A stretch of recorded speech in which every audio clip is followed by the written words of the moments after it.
Olá, meus amigos, irmãos de caminhada. Agradeço imensamente pela oportunidade de estar aqui com vocês mais esta vez. Mais um momento de aprendizado, de troca, de fortalecimento e de nos darmos as mãos neste processo evolutivo. Bom, hoje, antes de começar o nosso bate-papo, gostaria de convidar a todos para que possamos iniciar este trabalho de hoje fazendo uma prece, unindo os nossos corações, os nossos pensamentos, para que este momento seja realmente um momento próspero para cada um de nós.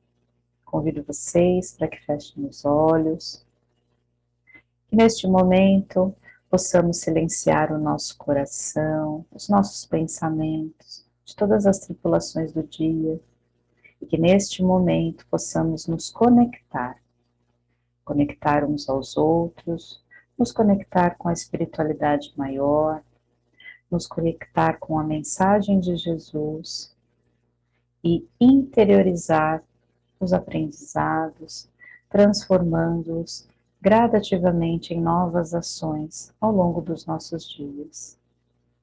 Pedimos proteção da espiritualidade e convidamos aos amigos encarnados e desencarnados para que estejam conosco neste momento, onde certamente encerraremos muito melhores do que como aqui chegamos.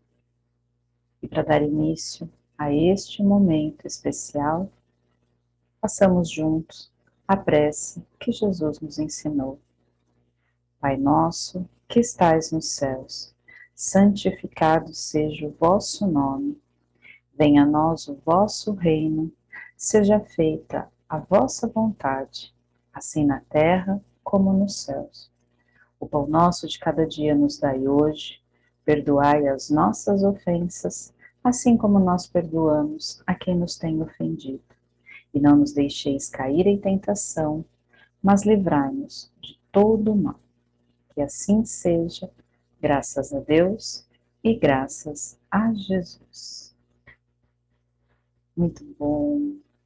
Bom, em primeiro lugar, eu gostaria de manifestar a minha gratidão por mais esta oportunidade, para que pudéssemos aqui nos reunir para falar sobre Jesus, para falar sobre a mensagem que nos edifica, que nos revigora, que nos mantém de pé. E para começar a nossa conversa, quero compartilhar com vocês uma pequena fábula que conta de um sapo que se achava esperto demais e acabou bolando um plano para fugir do clima frio do inverno. Alguns gansos selvagens sugeriram que ele migrasse com eles, mas o sapo não podia voar. No entanto, ele pensou: eu tenho um cérebro brilhante, deixa comigo. Depois de pensar um pouco, ele pediu para que 2 gansos o ajudassem. E o plano consistia em que cada ganso segurasse em cada ponta de um forte caniço. Enquanto isso, o sapo se seguraria mordendo o caniço no meio. E a viagem então começou.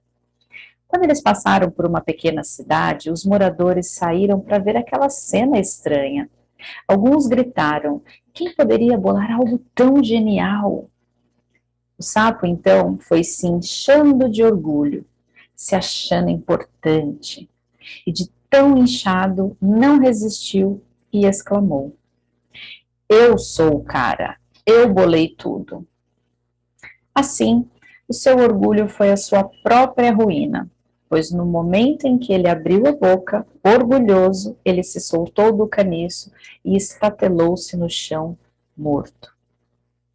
Moral da história: o orgulho precede a ruína e a arrogância a queda. Hoje o nosso bate-papo será sobre o orgulho. E pensando nisso, quantas vezes todos nós fomos incapazes de pedir ajuda, de pedir socorro, abrigo, apoio para alguém?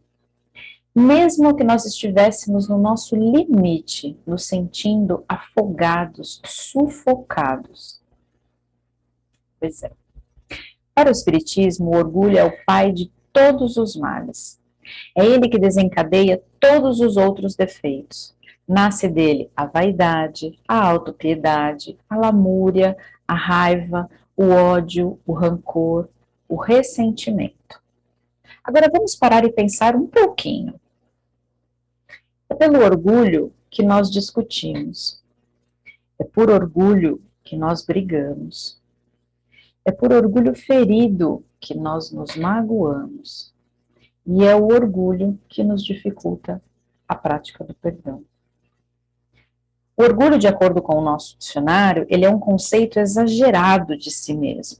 Surge quando tomamos uma decisão pensando somente em nós, ou quando pensamos que nós somos superiores ao outro. Alguns registros sobre esse tema. Na Revista Espírita de abril de 1859, Allan Kardec faz a seguinte pontuação: o orgulho está sempre em ação, criando-nos ilusões. Aliás, isso é bem próprio dos ignorantes, que não querem estudar senão aquilo que preferem e só dão ouvidos aos que os lisonjeiam. Neste estado de orgulho, a ilusão toma conta de nós, nos fazendo viver de aparências, em cima de mentiras, a ponto de que nós estamos desejando ser os melhores em tudo e os mais perfeitos. Leon Denis também se referiu ao orgulho no seu livro Depois da Morte, e ele diz assim: entre todos os homens, ele é o que menos se conhece, é o ser presunçoso. Nada pode arrancá-lo do erro, pois ele evita com todo cuidado tudo quanto serve para esclarecê-lo. Odeia que o contradigam e não se agrada, senão da companhia dos aduladores. O orgulhoso é aquele que vive ansioso, tenso, triste, angustiado, revoltado muitas vezes. É aquele que faz tipo, que acaba representando personagens, se adapta aos outros, prende-se ao passado ou ao futuro, desprezando o momento presente. Além de que o orgulhoso se cobra, se desculpa e se justifica por tudo o tempo todo. O orgulho muitas vezes nos transforma em seres super-humanos, seres infalíveis, perfeitos, e nos induz a sermos cuidadores da vida alheia, juízes das condutas alheias, e até nos faz nomear outros seres humanos como desprezíveis, ociosos, improdutíveis e inúteis. Poxa vida! Toda e qualquer criação divina foi concebida com um propósito e com a sua importância para o todo. Por assim dizer, o orgulhoso manifesta em seu comportamento um descaso ao divino, porque ele se acha maior que tudo. Agora eu gostaria de compartilhar com vocês duas manifestações específicas do orgulho. E a ideia aqui, gente, é que tanto eu quanto vocês, que nós possamos, ao ouvir estes conceitos, estes exemplos e todo esse contexto, nós possamos trazer para dentro de nós, olhando os nossos comportamentos, os nossos sentimentos e a maneira como nós pensamos sobre a nossa vida e sobre a vida do outro, para que realmente não sejam palavras ao vento, mas que seja uma oportunidade de nos edificar, uma oportunidade de melhorarmos, porque todos os dias nos cabe essa missão. Então, voltando, nós vamos falar sobre duas manifestações. Uma é o melindre e a outra é a arrogância. Começando pelo melindre. O melindre ele é uma representação de uma reação neurótica que nós temos mediante as ofensas. É um estado doentio de fragilidade. E esse estado faz com que nós acabamos por aumentar uma proporção enorme do que realmente aconteceu e da agressão que nós sofremos. O melindre vai desencadear mágoa e decepção das pessoas e dos fatos ocorridos que nos causaram algum tipo de contrariedade. Além da mágoa, vem também a irritação, que nos leva a altos índices de estresse e a perdas energéticas consideráveis. Uma das defesas que nós temos em casos de melindre é a neurose de controlar tudo e todos. Na verdade, quando nós fazemos isso, nós estamos vivendo de uma maneira que nós não damos brechas e espaços para que as contrariedades aconteçam. E, consequentemente, que a gente não tenha nenhuma decepção. Vamos imaginar o seguinte: se as coisas acontecem exatamente como eu entendo que elas deveriam acontecer, eu estou controlando as situações para evitar a decepção. E essa decepção, ela é minha, né? Já que as coisas acontecerão exatamente como eu quero que elas aconteçam.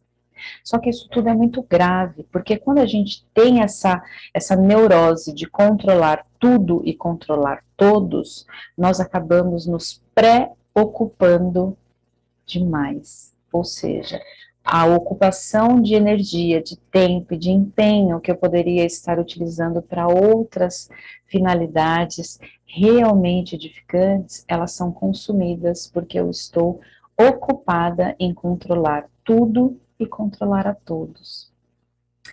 Esse é o resultado de quem quer ter o domínio sobre tudo da sua existência.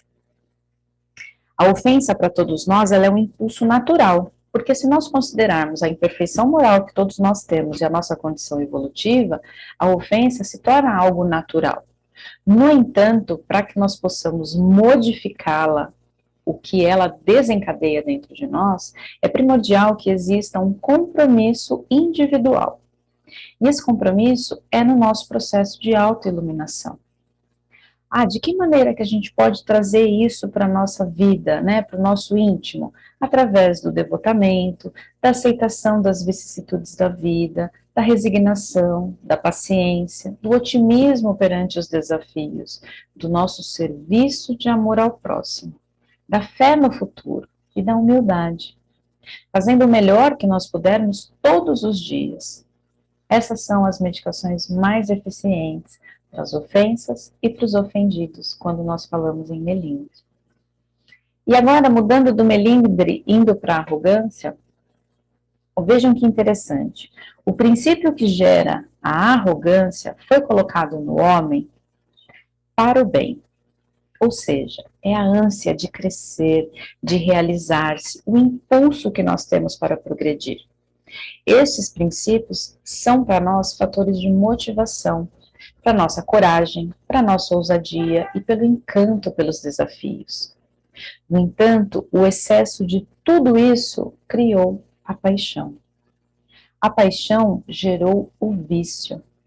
E o vício, infelizmente, patrocinou o nosso desequilíbrio. No sentido espiritual, a arrogância é o desejo compulsivo de se colocar acima dos demais.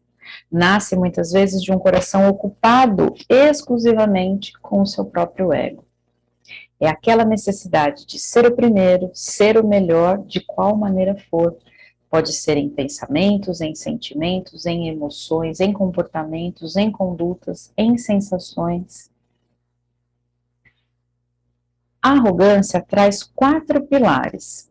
E esses 4 pilares, eles podem, neste momento, nos permitir elucidar essa referência da arrogância nas nossas vidas, para que a gente possa, então, identificar como elas se manifestam e se elas se manifestam nas nossas vidas, para que a gente comece esse processo de mudança.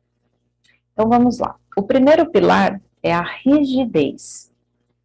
É aquele que promove atitudes autoritárias e de teimosia.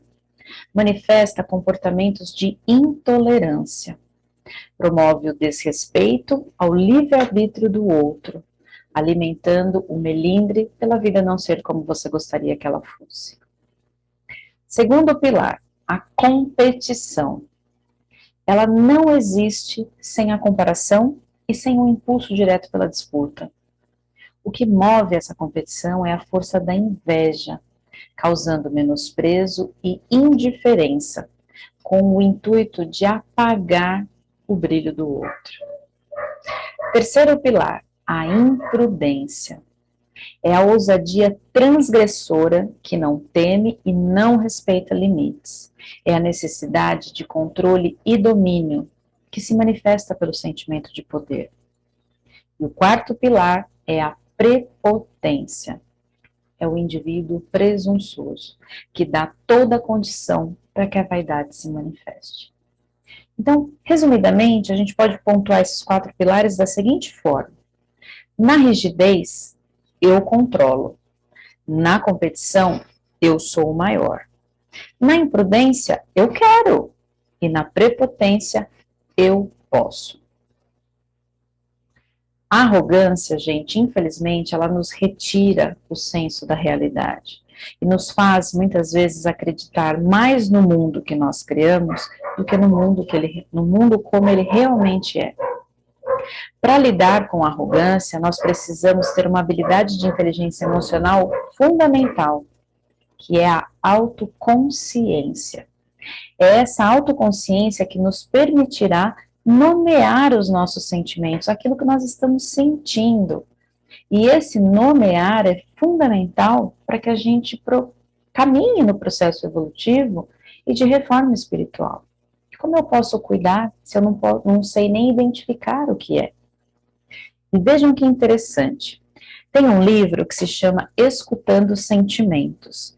Esse livro ele foi ditado pelo espírito de Hermance Dufour. E ele é relatado que a arrogância é compreendida e explorada por gênios astutos da perversidade no planeta. No livro está descrito exatamente dessa forma: compreendida e explorada por gênios astutos da perversidade no planeta. Lá no Hospital Esperança, para quem não conhece, o Hospital Esperança é um hospital na erraticidade que acolhe irmãos que desencarnam com grandes processos de revolta. Existe um livro, um exemplar de um livro que se chama Porta Larga, o caminho da perdição humana.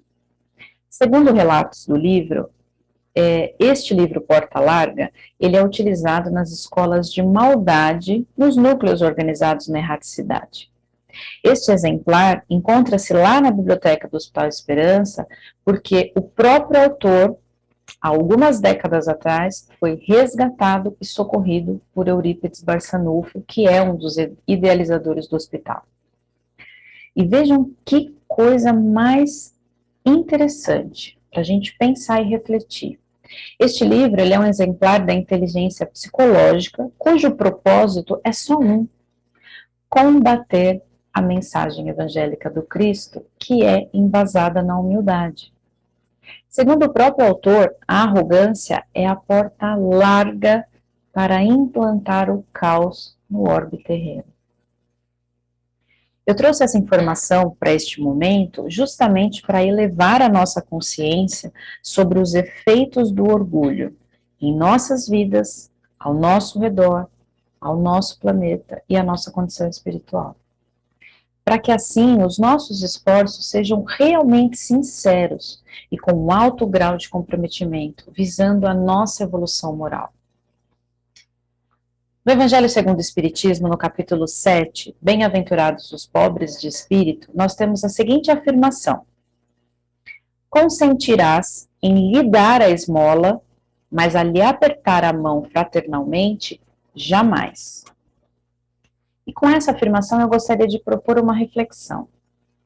A reencarnação para nós é a manifestação da misericórdia divina. Afinal, ela nos permite seguir no processo evolutivo, reparando os nossos erros e as nossas imperfeições. Agora, diante dessa condição, e uma vez que nós não temos lembrança de quem nós fomos na encarnação passada, 3 questionamentos que o próprio Evangelho nos coloca. Quem te assegura que não foi você o miserável e infeliz, como aquele que hoje você está dando a esmola? Quem te assegura que um dia você não foi o pedinte? Quem pode nos assegurar que um dia não seremos nós a pedir a esmola justamente para aquele que hoje nós estamos desprezando? Todos somos iguais perante Deus. Na balança divina são as nossas virtudes morais que nos distinguem aos olhos dele. Mas vale ainda nos lembrar que todos fomos criados para contribuir coletivamente no progresso do mundo onde nós estamos. E para isso nós contamos com a nossa singularidade. Ou seja, o que nós somos como indivíduo, as nossas capacidades, os nossos talentos, é o que contribuirão para o coletivo. Começa por nós, porém, não termina em cada um de nós. E pensando no nosso dia a dia, talvez a nossa maior manifestação do orgulho esteja no fato de não sabermos perder algo. Não queremos perder nada, nem ninguém. Não aceitamos ser desprezados e rejeitados em nada. Vamos pensar juntos. Quantas vezes nós não queremos perder uma discussão? Quantas vezes nós não queremos que o outro carro ultrapasse o nosso? Quantas vezes nós não queremos perder a promoção da empresa? Quantas vezes não queremos perder o namorado, a namorada? Quantas vezes nós não queremos que o nosso time perca? Não aceitamos uma derrota. Quantas vezes nós não queremos perder nem no par ou ímpar? Eu penso que todos nós devemos ser competitivos. Afinal, é bom querer ser mais, melhor e evoluir ao longo do caminho, né? Mas, sem dúvida, não é preciso esmagar ninguém que está por perto. E muito menos competir por competir, sem propósito algum. Mas por que será que dói tanto ficar para trás? Por que é tão amargo o gosto da derrota para todos nós?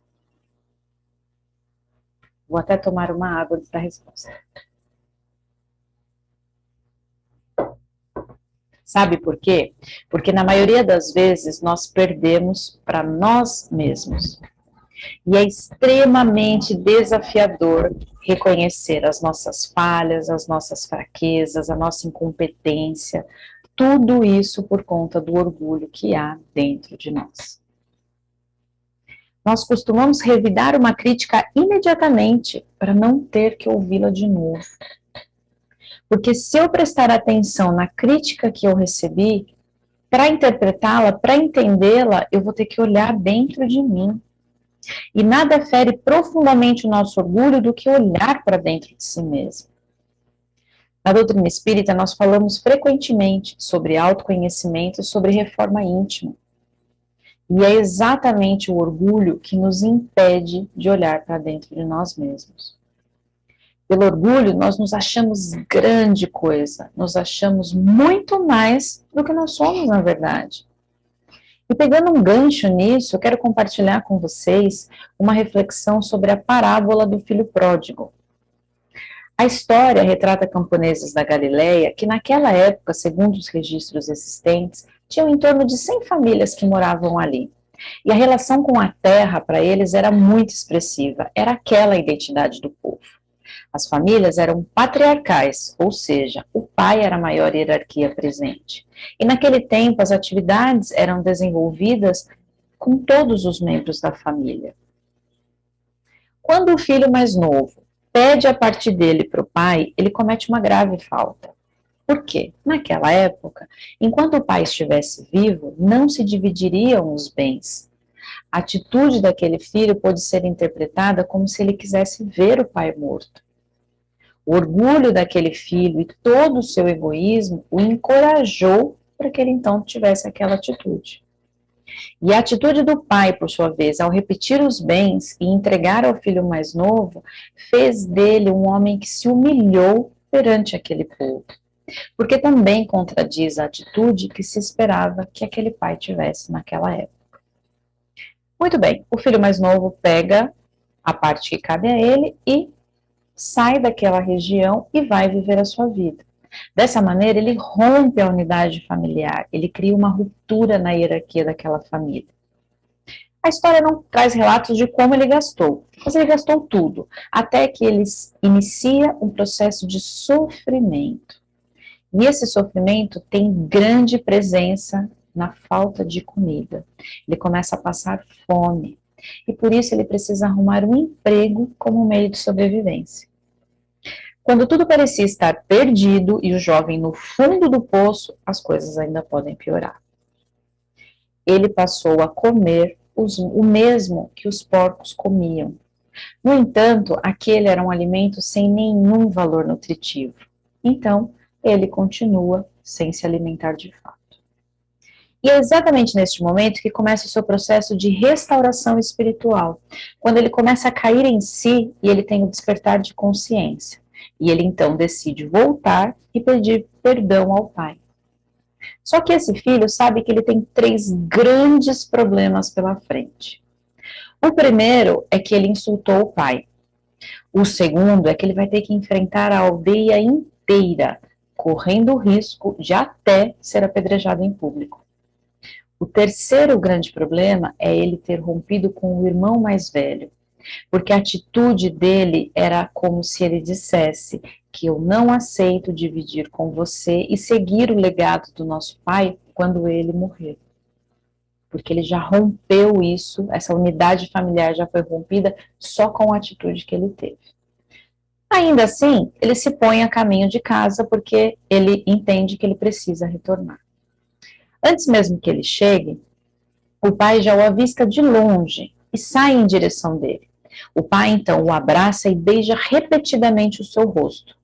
Essa atitude do pai demonstrava o perdão, demonstrava a reconciliação. E, mais uma vez, aquele pai se humilha por aquele filho, demonstrando seu amor incondicional. O pai, então, restaura as condições do filho, lhe dando calçados, o anel da família, as roupas adequadas, manda matar um boi para servir a todos da aldeia durante a festa de reintegração do filho. Afinal, o filho estava morto, voltou à vida, estava perdido e foi achado. Mas por que Jesus nos contou essa parábola? Nela, Jesus vai construindo pouco a pouco um pai extremamente amoroso. E entre linhas, ele faz uma referência a Deus, nos revelando que o amor de Deus está acima das convenções humanas. A atitude daquele pai contrariou todos os costumes da época, revelando o conceito divino do amor, da lei de amor que nos rege. Essa parábola nos leva aos 2 extremos. De um lado, o orgulho e do outro, a humildade e o amor. Quando o homem confia mais em si do que na providência divina, ele começa a agir contrariamente às leis divinas. Hoje nós vivemos uma era em que é preciso recompor estes elos. Precisamos compreender a religiosidade como um relacionamento com Deus, de forma que a justiça divina tenha sempre como compromisso a restauração de cada um de nós. Por assim, podemos compreender que a humildade e o amor são os antídotos contra o orgulho. Pobres de espírito são os humildes, aqueles que reconhecem as suas fragilidades e jamais exibem as suas virtudes. São aqueles que possuem simplicidade no coração e humildade de espírito. A humildade nos aproxima de Deus, é um ato de submissão. O orgulho nos afasta de Deus, é uma forma de revolta contra Ele. No estado de humildade, nós nos sentimos felizes, alegres, de bem com a vida, temos sensação de bem-estar e prazer. Afinal, estamos em sintonia com forças superiores, somos sustentados pelo bem, estamos cheios de vida, de energia. Mas é preciso coragem para ser humilde, para assumir-se por inteiro, encarando as próprias imperfeições, fraquezas e limitações.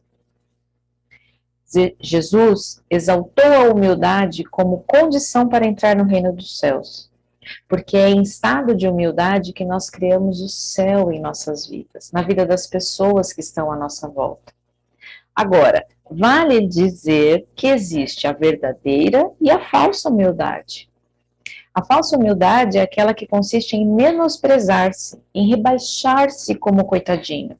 É recusar fazer alguma coisa por se achar incapaz e por não ser digno daquilo. Já a verdadeira humildade é a humildade lúcida, que sabe das suas imperfeições, mas que confia na divina misericórdia a seu favor. Jesus disse que quem se exaltar será humilhado, e quem se humilhar será exaltado. O que ele quis dizer? Que quem vive em estado de orgulho vai sofrer pra caramba. E quem vive em estado de humildade, de sintonia com o eu superior, será feliz. O estado de humildade nos deixa em sintonia e forças com energias superiores. Neste estado, nós somos capazes de analisar com bom senso, com lógica, com raciocínio, afinal, existe equilíbrio emocional. Já o estado de orgulho nos deixa em sintonia com forças inferiores, e aí nós ficamos sujeitos ao medo, à angústia, à tristeza, à ansiedade, ao ódio, à raiva, ressentimento e uma infinidade de coisas ruins. No livro Pensamento e Vida, de Chico Xavier, que foi ditado por Emmanuel, o capítulo 24 fala exatamente sobre a virtude da humildade. E nela, o Emmanuel faz o seguinte relato. Quem retrata em si os louros dessa virtude quase desconhecida, aceita sem constrangimento a obrigação de trabalhar e servir, a benefício de todos, assimilando deste modo a bênção do equilíbrio e substancializando a manifestação das leis divinas, que jamais alardeiam as próprias dádivas.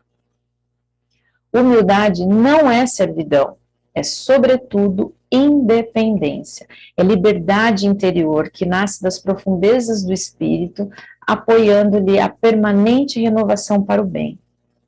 Cultivá-la é avançar para a frente, sem prender-se.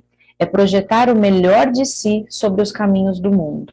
É esquecer todo o mal e recomeçar alegremente a tarefa do amor cada dia. A humildade neste capítulo, ela é descrita como um atributo de Deus no reino do eu. Atributos referem-se ao caráter de Deus, e as virtudes que nós temos, elas vêm de uma fonte, e essa fonte está dentro de nós, e essa fonte se chama Deus. Agora vamos imaginar o que nós podemos fazer para nos tornar cada dia mais pessoas humildes. Ninguém vai mudar da noite para o dia. Esse processo de transformação, ele é um processo, ele tem um começo, um desenrolar até que eu alcance o meu objetivo. Então vamos traçar aqui 6 passos que todos nós podemos buscar, realizar, para nos tornar pessoas mais humildes e menos orgulhosas. O primeiro passo diz assim: considere no seu coração que você é menor que todos. Segundo passo, não julgue ninguém, mas sempre olhe primeiro para você mesmo. Terceiro passo, fuja das honrarias mundanas, não há nada tão perigoso quanto buscar honras. Quarto passo, tenha prazer de lidar com gente humilde. Elas ensinam muito. Quinto passo, seja caridoso, fraterno e coloque amor em tudo que você faz. Sexto passo, dê graças a Deus em todas as situações, sejam elas de dores ou de alegria. Afinal, nada nos é ofertado sem que realmente nós precisamos passar por aquilo para a nossa evolução. Nunca nos esqueçamos, a vida sempre agirá ao nosso benefício, agora ou amanhã. Todo sofrimento para nós tem um caráter educativo, ou seja, a gente precisa transformar em conhecimento e aprendizado. E pegando um gancho nesses passos que eu acabei de compartilhar com vocês sobre a humildade, gostaria aqui de até fazer, eu vou fazer a citação, mas gostaria de recomendar a leitura do livro Há 2000 anos. É um livro psicografado por Chico, que foi ditado por Emmanuel, onde o Emmanuel, com muito carinho e nos dá uma oportunidade incrível, ele compartilha conosco uma de suas encarnações, onde ele viveu como senador romano, Publio Lentulus. E o orgulho, neste desfecho, nesse contexto aí que o Emmanuel vem nos contar, é a grande entrave na experiência encarnatória que o Emmanuel teve. O que fez com que ele vivesse as mais dolorosas experiências de uma alma ingrata e uma alma indiferente. E eu quero compartilhar, eu separei 2 momentos desse livro para poder elucidar a questão do orgulho para vocês. Emmanuel, só recordando e refrescando a nossa memória, trazendo para a nossa consciência principalmente, foi o mentor espiritual de Chico Xavier, que aos nossos olhos e ao nosso entendimento, denota uma condição de um espírito elevadíssimo, né, de muita luz, de muita sabedoria. No entanto, a leitura desse livro nos proporciona entender que para chegar até aquele ponto, existe uma jornada de provas, de severas dores, de martírios e de aprendizados, assim como nós passamos. Então vamos lá. Ó. O primeiro trecho que eu quero compartilhar com vocês, eu vou ler aqui para vocês como é descrito no livro, tá? Ilustríssimo Senhor, sou André, filho de Gioras, operário modesto e paupérrimo. Não obstante numerosos membros da minha família terem atribuições importantes no templo e no exercício da lei. Ouso vir até vós, reclamando pelo meu filho Saul, preso há 3 dias por vossa ordem e remetido diretamente para o cativeiro. Peço-vos clemência e caridade na reparação desta sentença de terríveis efeitos para a estabilidade da minha casa pobre. Saul é o meu primogênito, e nele deponho toda a minha esperança paternal. Reconhecendo-lhe a inexperiência da vida, não venho inocentá-lo da culpa, mas apelar para a vossa clemência e magnanimidade em face à sua ignorância de rapaz. Jurando-vos pela lei encaminhá-lo doravante pela estrada do dever, austeramente cumprido. Para vocês entenderem um pouquinho do contexto, o filho do André de Gioras estava preso a mando do próprio senador Públio Lentulus, porque quando eles estavam chegando na cidade, Saul, na sua ignorância juvenil, como o pai colocou, arremessa uma pedra e essa pedra acerta a esposa de Públio Lentulus. A pena imposta pelo senador foi dura e severa. Afinal, ele precisava demonstrar o poder dele ao chegar em uma nova cidade, onde faria nova residência. Mas, movido pelo orgulho, ele não retrocedeu aos chamados para abrandar a pena. Ele não atendeu ao pedido daquele pai que clamava pela vida do próprio filho. E isso lhe trouxe duras consequências, não só para o senador Públio Lentulus, mas para toda a sua família no desenrolar da história do livro. Dias depois, Públio Lentulus tentou libertar o Saul, porque ele teve um estado de consciência que fez com que ele percebesse o quanto severa tinha sido a sua sentença. Porém, já era tarde demais, o jovem já havia fugido. Evangelho segundo o Espiritismo, capítulo 15. Em verdade vos digo, todas as vezes que faltastes com assistência a um destes mais pequenos, deixastes de tê-la para comigo mesmo.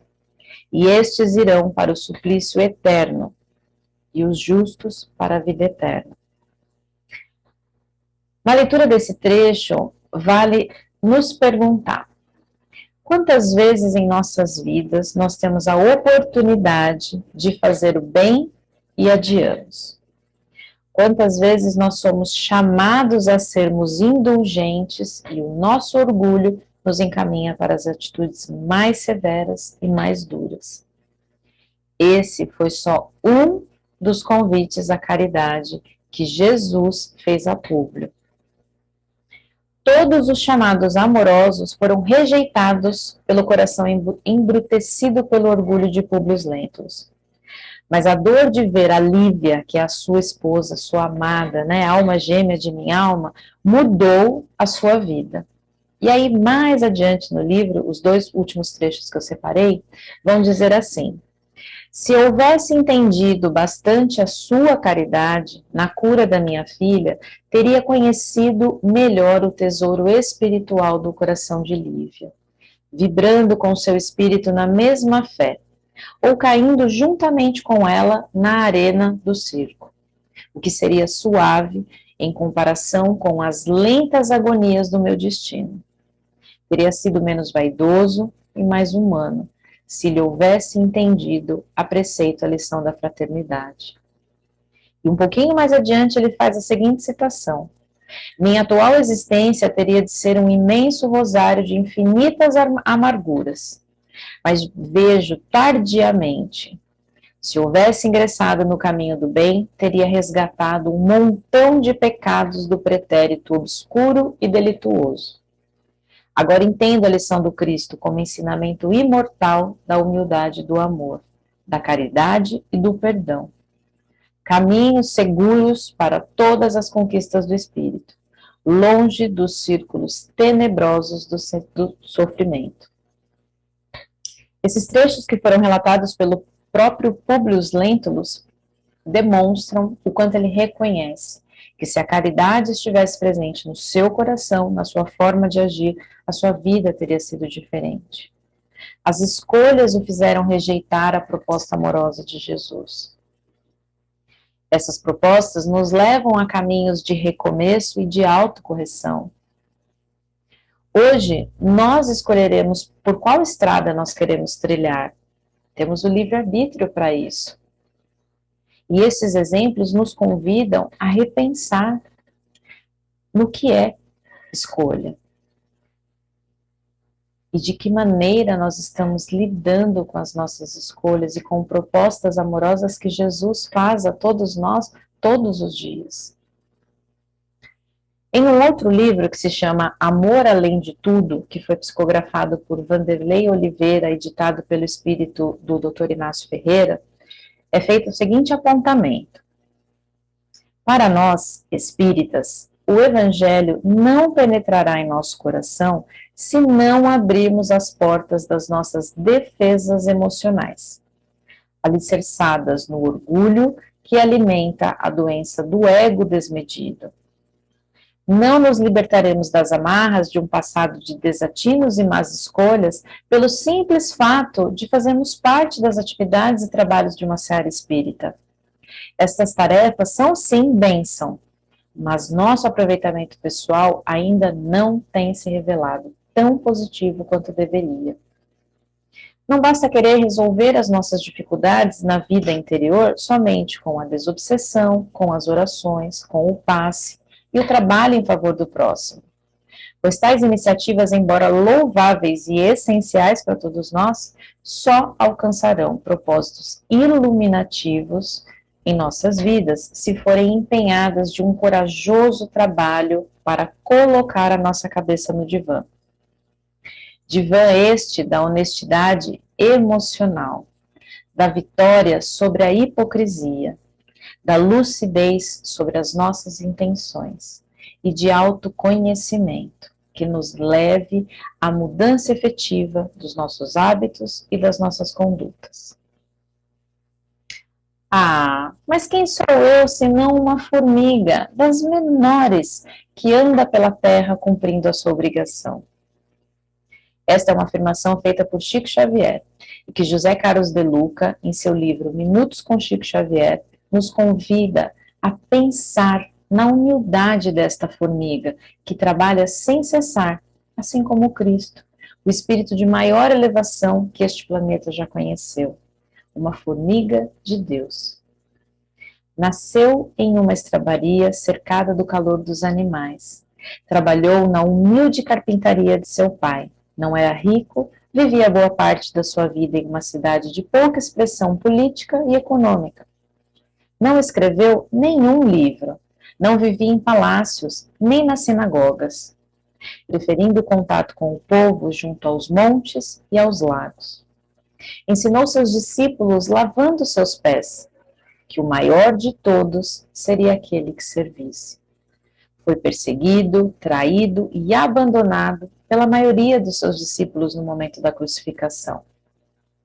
Mas foi esta formiga chamada Jesus de Nazaré que dividiu a história da humanidade em antes e depois dele.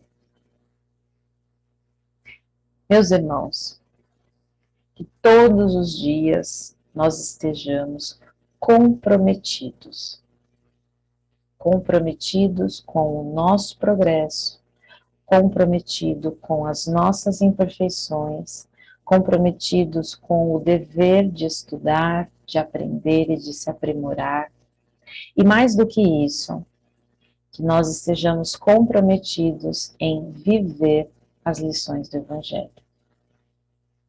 Deixo mais uma vez a minha mais profunda gratidão, a certeza de que eu aprendi muito, mas sei que o caminho ainda é enorme, ele é longo, e sou muito grata por tudo isso, por estudar, por compartilhar, por aprender com vocês, por estender as mãos e ver tantas mãos estendidas, em nome do Cristo.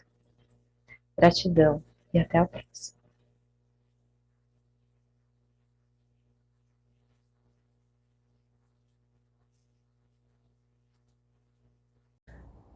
Olá, meus amigos, mais uma vez, muito obrigada a todos pela presença aqui conosco.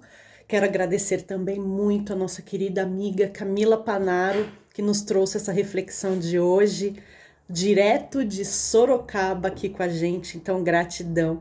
E gratidão a todos vocês que estão sempre aqui nos acompanhando, estão sempre aqui junto conosco nas nossas lives, nos nossos evangelhos e palestras.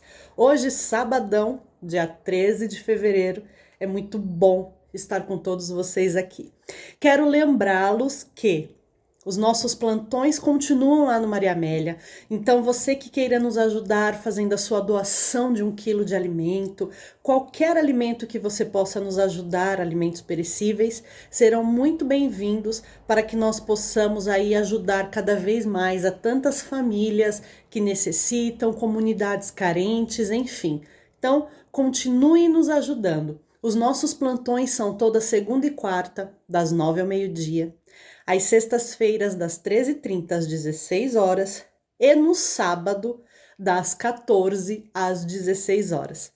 Nesses dias e horários também, além de você ir até o Maria Amélia e fazer a sua doação de alimentos, é possível você estar adquirindo um dos nossos produtos lá da secretaria.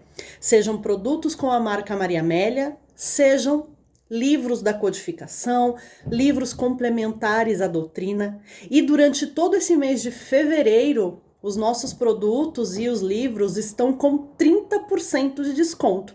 Então, é uma maneira muito bacana de você aproveitar, de você renovar a sua coleção de livros, renovar aí os seus livros da codificação, complementar os seus estudos com literaturas complementares à doutrina. Então, continue nos ajudando. Além de você adquirir produtos de qualidade que vão acrescentar no teu conhecimento, você vai estar ajudando também a nossa casa. Tem um banner aqui nas páginas do Maria Amélia e lá no nosso site, no www.mariamelia.org.br.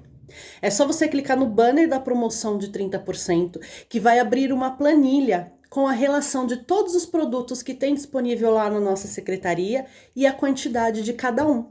Então, tem um telefone lá também, você entra em contato, já faz a sua encomenda e retira nesses dias e horários dos plantões lá com a Carmen. E você que não é aqui de São Paulo, também pode adquirir os produtos sem problema nenhum.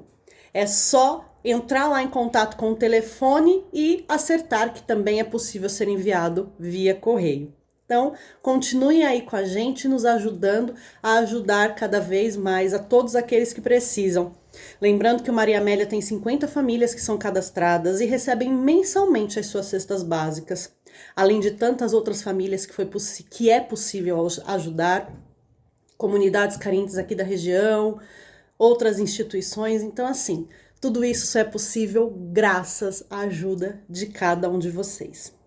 Quero lembrá-los também que lá no nosso site, no www.mariamelia.org.br, é possível você fazer a sua inscrição para o acolhimento fraterno. Então, você que está precisando de ajuda, você que está precisando conversar, entra lá no nosso site, clica na abinha Acolhimento Fraterno. E no dia e horário que você escolher, alguém da equipe da orientação vai entrar em contato com você. Também quero lembrá-los que está rolando aí ainda o kit do mês de janeiro. O sorteio será no dia 1º de março, depois da live das 20 horas. E para você participar do sorteio desse kit é muito simples. Basta você que é sócio da nossa instituição deixar as suas mensalidades em dia até o mês de fevereiro. E você que não é sócio, mas gostaria de nos ajudar, é só fazer uma doação de no mínimo R$ 10 dentro do mês de fevereiro.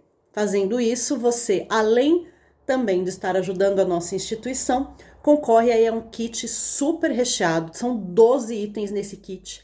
Esse kit tá muito bonito, tá muito legal, o kit de fevereiro.